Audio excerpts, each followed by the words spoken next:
morning, student. Today we are not going to start anything from your book. Today we will discuss only about the projects. Okay. So one by one, I have to give the details regarding the projects. Today is the first day, and I will give the complete description of project number one. As you will see, whatever I have sent you, the complete detail I have given, what you have to do, which type of file it is required, how to cover, how you will do it, what the things, what will be the first page, what will be the second page, what will be the third page, that I have given in your WhatsApp group. You can go through it. Here I am going to discuss about the project number one. Suppose you have chosen project number one. I am taking one example. Suppose this example I am taking, that suppose you have taken this function and you are going to check the continuity of this function. Okay, so in your project file, what you will write and how to start. So first of all, in the first line, by using your black pen, you should write to check the continuity of a given function at a given point. That should be highlighted. Okay, inside this you should write the first heading is aim. What is your aim? To check the continuity of a given function fx is equal to x square minus 1 upon x minus 1, x is less than equal to 1 and x is equal to 1 at x is equal to 1. This may be differ for the different. If you are choosing different function, I have given 5 questions for related to this project number 1. You can choose any question. Okay, suppose I have taken this, so you should write your function over here. Next heading is material. What material you require to accomplish this project? Paper, pencil, pen, calculator, or maybe sketch pen. Whatever it is required, that material you should write over here. But these are the essential thing, you should write it. After that, the next heading will be prerequisite knowledge. Means इस project को करने के लिए आपके पास क्या knowledge होनी चाहिए जिससे कि प्रोजेक्ट होगा. तो सबसे पहले आपके पास कॉन्सेप्ट होना चाहिए, concept of left hand side, left hand limit. आपको पता होना चाहिए कि लेफ्ट हैंड लिमिट कैसे निकालते हैं. फिर आपको ये भी पता होना चाहिए कि राइट हैंड लिमिट क्या होती है. उसके फॉर्मूले आपको पता होना चाहिए. जैसे मेरे को अगर सपोज किसी फंक्शन का लेफ्ट हैंड लिमिट निकालना है तो ये हमारा तरीका होगा. क्या है ये? Limit x tending to C minus F X is equal to limit S tending to zero F of C minus H. Similarly, right hand limit x is equal to c is equal to limit s tending to 0 f of c plus h. Okay, left limit के लिए c minus H और right limit के लिए c plus H. ये हमारी pre requisite knowledge होनी चाहिए. ये मेरा पहला पॉइंट है. इसके अंदर 2 हेडिंग्स हैं. एक है ये A. This now I am going to discuss the B part. Now student, in A part में आपने ये देखा कि left hand limit, right hand limit कैसे निकलती है. लेकिन बी पार्ट के अंदर आपको ये बताना है कि अगर मुझे किसी फंक्शन को कंटिन्यूस बनाना है तो मुझे क्या करना चाहिए. तो कंटिन्यूटी प्रूफ करने के लिए आपको क्या करना है कि a function is continuous at x is equal to C if left hand limit at x is equal to C is equal to right hand limit at x is equal to C and is equal to value of the function at that point C. मतलब आपको 3 चीज़ें proof करके दिखानी पड़ेंगी कि मेरा left से जो मेरा आंसर आ रहा है, राइट से जो मेरा आंसर आ रहा है, और जो उस पॉइंट पर जो मेरी फंक्शन की वैल्यू है वो तीनों इक्वल हैं.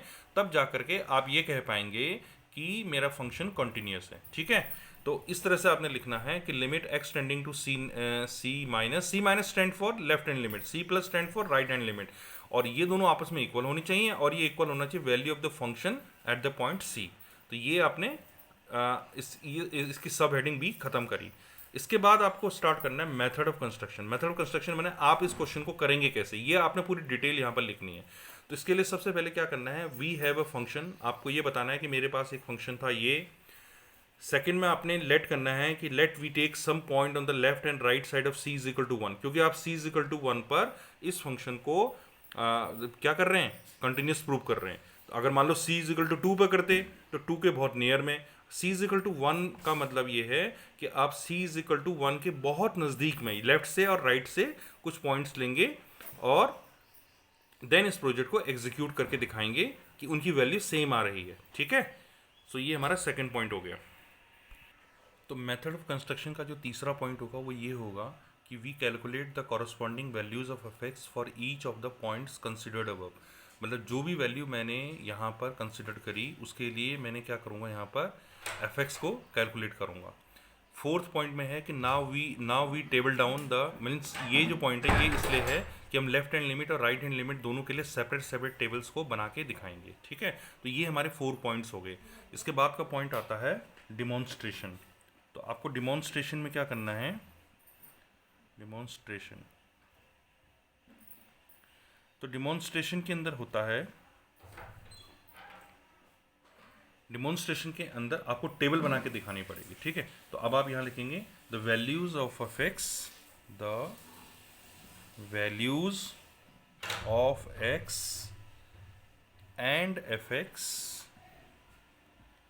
Are recorded as follows. ये आपने लिखना है। ठीक, तो आपको इसके बाद 2 टेबल बना के दिखाने, वो टेबल मैं आपके लिए बनाता हूँ। ठीक स्टूडेंट, ये टेबल नंबर 1 है जो लेफ्ट हैंड लिमिट के लिए बनाई गई है। ये कैसे बनी होगी, देखो आप x की वैल्यूज़ को क्या कर रहे हैं, 1 है, क्योंकि आपको लिमिट, लेफ्ट हैंड लिमिट जो निकालना है वो 1 के करीब में निकालना है। तो 1 के करीब में मैं 0.9 में चला गया, मतलब 0.1 लेफ्ट से मैं अप्रोच कर रहा हूँ फंक्शन को। तो मैं I am going to proceed closely to 1। So 0.9 के बाद देखो मैं 0.99 पर आया, फिर मैं 0.999, बहुत क्लोज। मैं जैसे जैसे मैं लेफ्ट से फंक्शन को अप्रोच कर रहा हूँ बिल्कुल क्लोज, मतलब 1 के नज़दीक आने की कोशिश कर रहा हूँ। देखो 0.9 से मैंने स्टार्टिंग करी और 0.99999, ये 8 नाइन्स हैं, ये यहाँ तक मैंने जब उसे अप्रोच किया तो उनकी वैल्यूज़ को देखो मैंने यहाँ पर डिमॉन्स्ट्रेट किया हुआ है। जैसे 0.9 के लिए वैल्यू 1.9 थी, 0.99 के लिए 1.99 है। तो जैसे जैसे आप आगे बढ़ते जा रहे हैं देखो ये वैल्यू 2 के बहुत करीब निकलती जा रही है। ठीक है, तो इस तरह से हम लोग ये देख रहे हैं कि लेफ्ट हैंड लिमिट से इस फंक्शन की जो वैल्यू आ रही है वो 2 आ रही है। ठीक,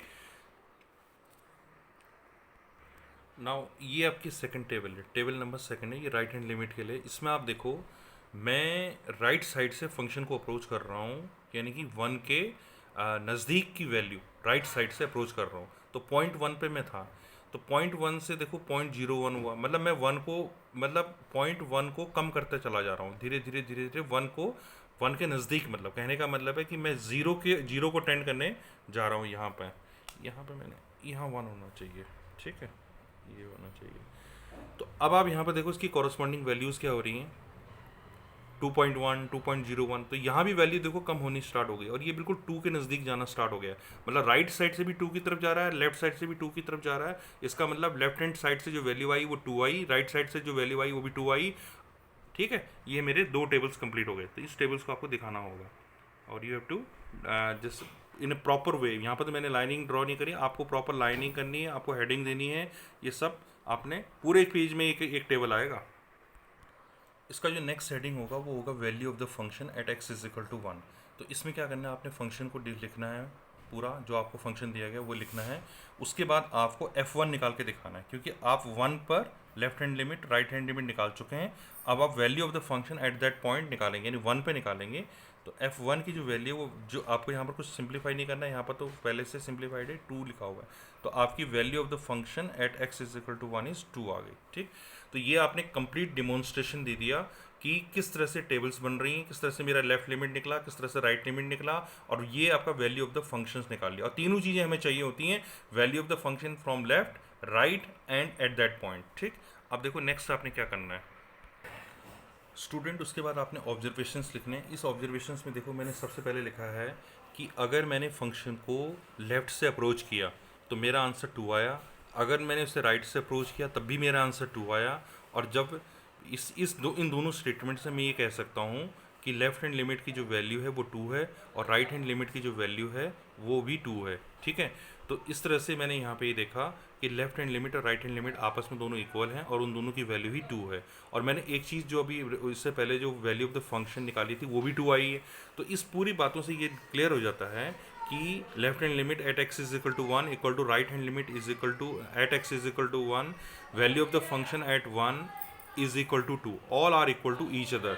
सो इससे एक कंक्लूजन आता है कि function is continuous at x is equal to 1। ठीक है बच्चों, अब देखो इसमें जो सेकंड लास्ट टॉपिक होगा वो रिजल्ट होगा, क्योंकि आपने लेफ्ट साइड से राइट साइड से सभी कुछ आपने प्रूव कर दिया कि जो वैल्यू ऑफ द फंक्शन है वो भी 2i है, लेफ्ट लिमिट से आंसर 2 है, राइट साइड से जो आंसर है वो भी 2 है। तो आप यहाँ पर ये कह देंगे कि मेरा जो फंक्शन है वो x इज इक्वल टू 1 पर कॉन्टीन्यूस है, और इस वजह से मुझे जो आइडिया आया वो लिमिट एग्जिस्टेंस का आया। तो ठीक है, ये आपने रिजल्ट लिख दिया। इसके बाद एप्लीकेशन ऑफ प्रोजेक्ट है। एप्लीकेशन ऑफ प्रोजेक्ट मतलब इस प्रोजेक्ट को बनाने से क्या फ़ायदा हुआ। इस प्रोजेक्ट को बनाने से फ़ायदा ये हुआ, from the above activity we can easily understand the concept of limit existence. हमने लिमिट एग्जिस्टेंस देखा कि लिमिट कब एग्जिस्ट होती है, क्योंकि जब आप लेफ्ट लिमिट को राइट लिमिट के इक्वल लिखते हैं तो लिमिट एग्जिस्टेंस का कॉन्सेप्ट समझ में आ गया।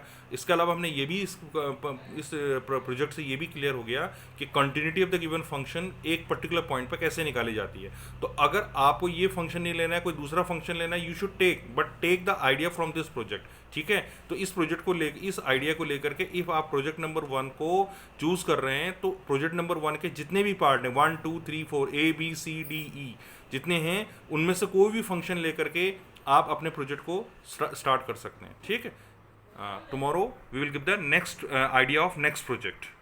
Thank you.